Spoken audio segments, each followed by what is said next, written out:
Hey guys, so it is time, finally, after our little mini hiatus, to talk about this week's episode of Scandal. Before I get into that, I want to tell you guys that I'm doing another Scandal chat here on my channel on Saturday at 3 p.m. Pacific Standard Time. For you guys that live on the East Coast, that is 6 p.m. your time. If you saw my last chat, all of the ladies that were on the last chat are scheduled to be with me again this Saturday, so it should be fun. I had a really good time last time. You can use the YouTube chat feature during the chat to leave comments and questions and just kind of join in the conversation and the crazy scandalness with us. So I'm super excited, so I hope you guys will join us for that. If you subscribe to me, the chat's going to pop up in your feed when it goes live. And if you don't subscribe to me, then get it together and click the subscribe button now. This week's episode of Scandal was just emotional. I got my Kleenex here because the tears are forming still. It was crazy. And it was really good. I feel like week after week, they are getting so good at the balance. You have the personal Olivia, Olit stuff going on over here, but at the same time, they're still showing us what's happening at work and Pope and Associates, and they're getting really good at giving us a balance of the two. And I felt like this episode was a great example of that. There were so many just great little moments in this episode, so let's kind of talk about a lot of those. One of the first moments was, okay, so Olivia's case of the week, right, is this woman named Sarah Stanner, who is like the CEO of some company. And basically it's coming out in the news, the scandal is leaking, that when she was in college and law school, she had an affair with her law professor. But what the problem is that her law professor is now a judge who is being nominated for the Supreme Court. So, of course, this is kind of a big deal. So now this moment, this first little moment, you guys, I know I'm not the only one who noticed it, right? But Olivia gets to the house to meet this woman for the first time. It's Olivia, Abby, and Harrison. And they walk in the door, and this woman, Sarah Stanner, immediately goes to Abby with her hand reached out to shake her hand and says, "You must be Olivia Pope." And then, of course, Olivia has to be like, no, I'm Olivia Pope, and reaches out her hand to shake hers, right? And it was just this brief little moment, you guys, but I just felt like it resounded. Like, this little 3 seconds was just like, here's a lesson of what's still going on in our society. And a point I think that Shonda was trying to make. I even, you guys, when it happened, I even gasped. I was just like, no, she didn't just do that. But she totally just did. And I don't think she was trying to make the point that, oh, this woman was secretly racist or anything like that. I think she was just making the point that about people's perceptions and immediate assumptions when they assess a situation. So people look at those three coming through their door and they're automatically going to assume that Abby's the one that's in charge. So, it was like a little 5-second lesson from Shonda Rhimes. Like, boom, here it is. Get it together, world. It was kind of crazy, but I appreciated that. So this case gets really crazy, at first this woman's husband is like, she didn't do this and all this stuff. Of course, eventually it comes out that she did. She did have an affair with this man. She's not really truthful up front as well, and so eventually, of course, it comes out that not only did they have an affair back then, but they rekindled their affair a couple of years later, which then calls into question the paternity of one of her kids. So her poor husband, man, was just kind of like ready to stick by her side, but then he is just like, he's angry, he's pissed basically, and he's got every right to be. Now, of course, it's another case that has got a huge parallel to what's happening in Olivia's life. It's like, this seems to be happening to her a lot this season, that parallel. So we're going to talk a little bit more about that in-depthly later, because I have some deep thoughts about that, people. Deep, deep thoughts. Now, outside of the case, you've got Huck and Quinn, and they're still following the CIA guy, right? Because they know that he's the mole, and so they're basically trying to catch him. They're trying to catch him, kind of make the drop, or make, somehow to kind of connection with somebody that he shouldn't be. And that's pretty hard for him, because as the CIA director, he's got people around him all the time. Now, eventually, they catch him, and go into the dry cleaners to drop off his suits, and they figure that's where he's making the drop. That's where his connection is at.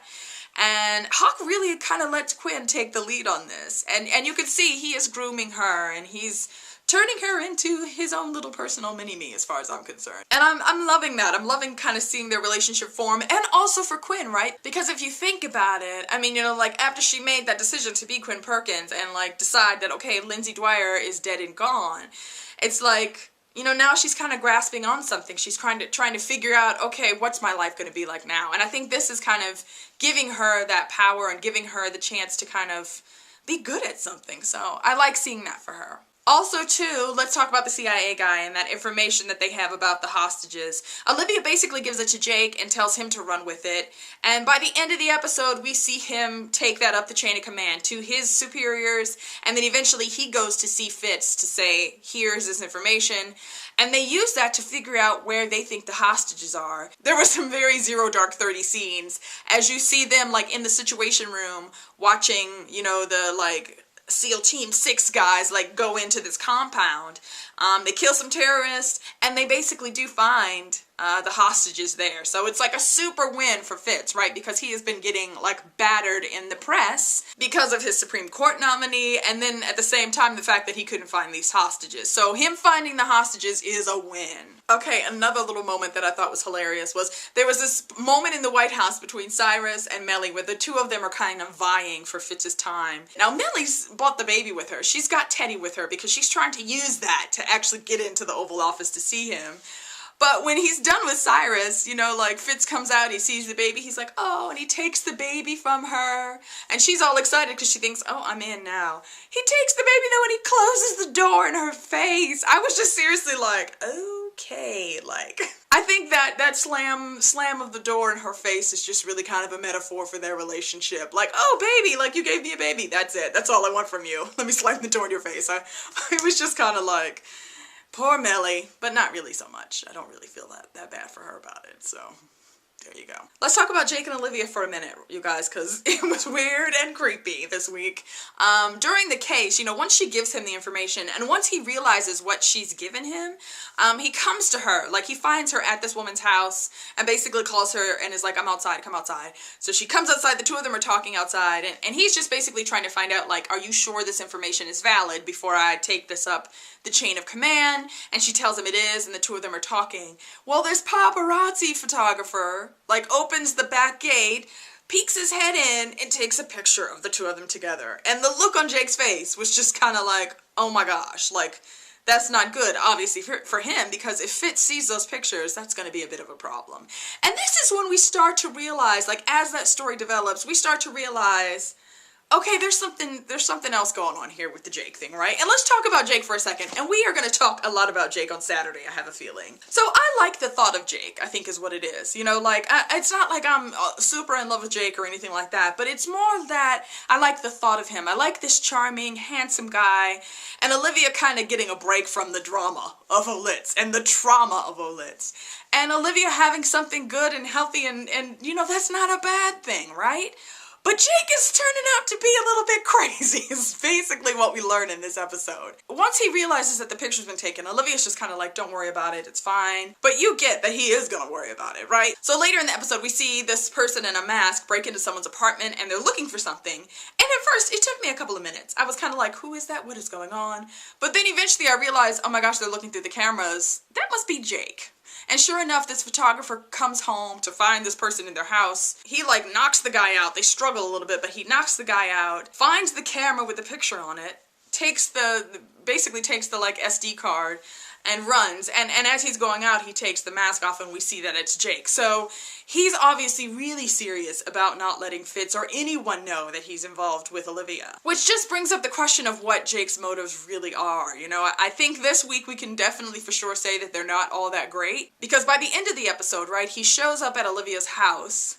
And while I appreciate the fact that he actually knocked on the door, unlike Edison, who would just be sitting in the living room waiting for her, he knocks on the door, comes in, and he's got a bruise on his face, and she's like, oh my gosh, and he's like, I got mugged. She goes to like get him ice or something. He sits on the couch and turns to the camera that he knows is there and just gives this look, you guys, right? And like, I mean, the look was just basically like, look where I'm at. Like, I am looking at myself like he was taking some pleasure out of the fact that he was seeing himself there, and it was super, super creepy. Super creepy that look was. What is Jake's plan? What does he want with Olivia? You know, and there are a lot of people talking online about maybe that he has some sort of revenge plot against Fitz, because obviously the two of them were in the military together. So I guess we'll have to wait and see what's gonna happen with him. Okay guys, so let's get deep for a second and talk about Olitz. They have this like phone call that was just awful. It was like the phone call of pain. Hello? Oh, yes, hold on one second.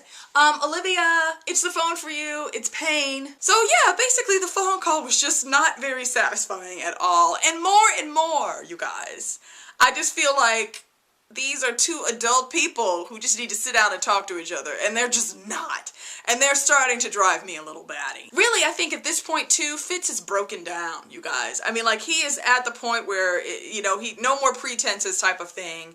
And we really kind of get to the heart of what the problem is. You know, like, yes, you know, finding out about Defiance and Olivia's involvement in that is really about betrayal for Fitz. So he says to her, like, I really wish you would have been honest with me. Like, if you didn't think I was good enough to be president. And that's really where all the pain is for him, is that her being involved in the voter scandal thing to him means that she didn't think I was good enough. She didn't think that I could do this on my own. She didn't believe in me. And that's why she had to do that. That's why she agreed to do that. Now, during this whole scene, right, there's this parallel that's going on because Olivia and Fitz are talking on the phone. Meanwhile, in the house, her client, Sarah, and her husband are, like, having it out. Because by this point, that's when the husband realizes that she's been lying about more stuff. And so the two of them are arguing in the background. So I thought that was pretty kind of dramatic. As you saw Olivia on the phone with Fitz, you've got this argument going on in the background. That is their argument, basically. Because you've got this husband and he's just like, look, you lied to me, you betrayed me. And you've got the wife, you know, Sarah, she's trying to say it. Look, I'm sorry. She's trying to apologize. But he doesn't really want to hear it. And that is totally what's happening with Fitz and Olivia. I feel like Olivia's been seeing herself quite a lot in her clients this season. So it's almost like, you know, in Olivia working to save them and in her working to help them kind of see the truth and find the truth, that she's kind of doing that for herself at the same time too. Like, she's working through her own demons as she helps people to work through theirs. As she fixes other people, she's at the same time working on trying to fix herself, and it's just kind of crazy and kind of heartbreaking. There was a great scene between her and her client in this episode, right? And her and Sarah. And it's after the fight's over, she's done on the phone with Fitz, she comes back in, and the two of them sit at this long table and drink expensive wine, basically. You know, they're sitting at one end of, each at one end of the table, and it was, to me, it was like Olivia was having a conversation with herself. Like, she was giving advice to herself, you know, because here's this wife who's betrayed her husband, and she's just basically like, how do I fix that? And Olivia has some really great lines, you know, like she tells her, like, it's not the betrayal so much that hurts him, it's the fact that you didn't tell him the truth. You know, it's the fact that you let him believe the lie, that you weren't honest with him. And that, of course, mirrors both of their lives. The wife asked this question at one point, too, like, how do you fix betrayal? And Olivia's response, I thought, was really, really telling. She basically tells her, like, look, you made a decision at the time that you thought was right. It wasn't. But the best thing that you can do is not let it ruin you. You have to learn to forgive yourself. And basically that time is going to heal that. That there are obviously wounds in your relationship. Time will heal those. But I'm telling you guys, the whole conversation that they're having, all I kept thinking was, yeah, it's like two Olivias sitting at the table. Olivia is speaking to herself. She is preaching to the choir, basically.